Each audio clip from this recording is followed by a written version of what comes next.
So here we have the Kia Sportage 1.7 CRDI 3 automatic on a 17 plate. I'm going to start off by showing you around the outside of the car, and then we'll hop in and run through some controls on the inside.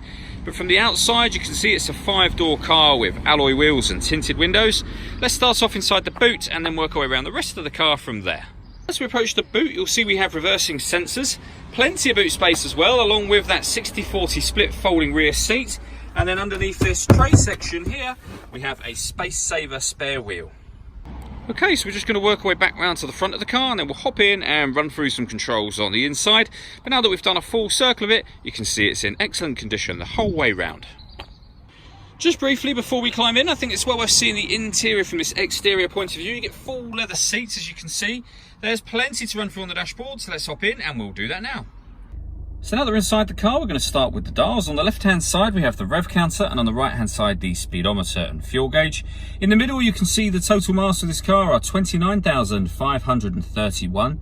The information that's displayed above that can be changed using buttons on the steering wheel. So you're in the kind of fuel economy information screen at the moment, which means you get, amongst other things, a digital readout for the speedometer. But you can see along the top here other menus being highlighted.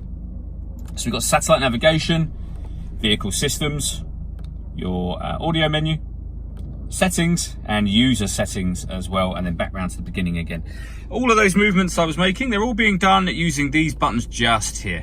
We've also got cruise control over on that side of the steering wheel as well. On the left hand side we've got stereo controls in the middle, the ability to answer and end phone calls, and we have voice activation for the phone. So you can hit that button, ask it to dial anyone in your contacts list, and it'll do that for you without you having to take your phone from your bag or pocket. That is, of course, once you paired the phone up, and that is done over on the touchscreen just here. So to pair up the phone, you just hit the phone icon and then follow the instructions on screen by hitting add new and going from there. This car's got satellite navigation. There's a full video showing how that works on both our website and on our Facebook page. In terms of music, first of all, with regards to the radio, you've got DAB, FM and AM radio available. If you want to listen to your own music, you can do. You can do that under the media heading, which you see grayed out at the moment. Nothing is connected, so nothing will come up. But you can connect up a USB device, an auxiliary device as well. And you can plug your smartphone in via USB for things like Android Auto, as you can see at the bottom there, and Apple CarPlay.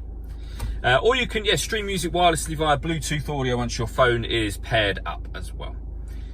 Working our way down to the dual zone climate control, you can adjust the passenger temperature, the driver temperature, the direction you'd like the air to be distributed in, the fan speed up and down, and all adjustments are shown on the top of the screen just here.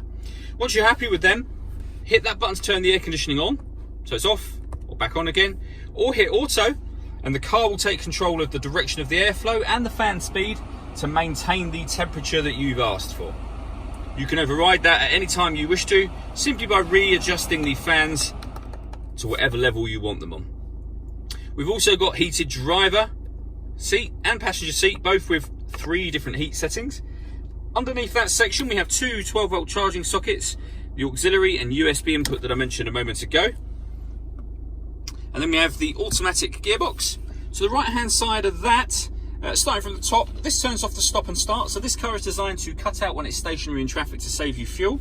You can turn the system off with a push of that button. This one changes the driving mode from sport to normal, and it will let you know up on the dashboard which one you're in, so normal or sport. That one turns on the downhill brake control, which is useful if you're going to take the car through a field or off-road, and that turns on or off the parking sensors. On the subject of parking, if I pop the car into reverse, you will see that this car has got a full colour reversing camera with guidelines showing you what direction the car is headed in relation to the image that you see on the screen.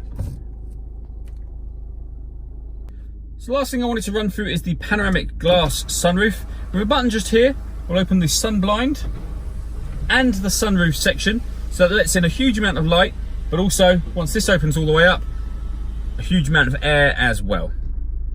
All that leaves me to say is thank you for taking the time to watch this video. If you'd like to come and see the car in person and have a test drive, please feel free to call any of our MJA sites. We'd love to hear from you soon.